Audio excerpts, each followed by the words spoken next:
How to do pancake twist on a crochet wig.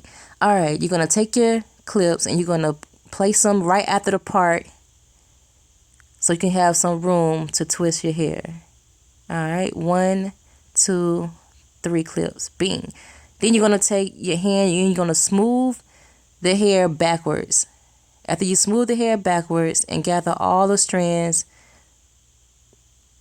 like this, you're going to gather all the hair in your hand and you're going to work your way up to the top.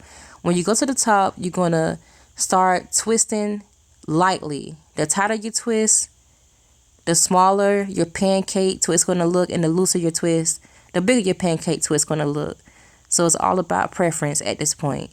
Okay, so mine have like a medium size pancake twist going on, and you're going to twist all the way back until you reach your end point. Okay, I twist a little further back to give me some room to put the rubber band on it.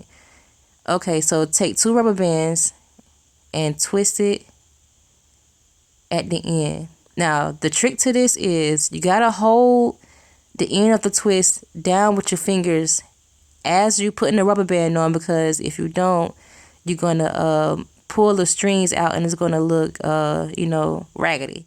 So you don't want your twist to look raggedy. So hold your twist down as you putting the rubber band on so it can stay smooth and neat.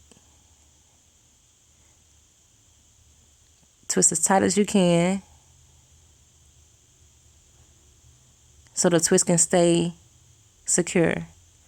Alright, there you go.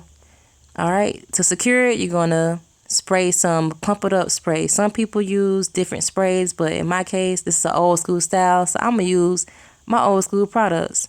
Congrats, you just created your first pancake twist.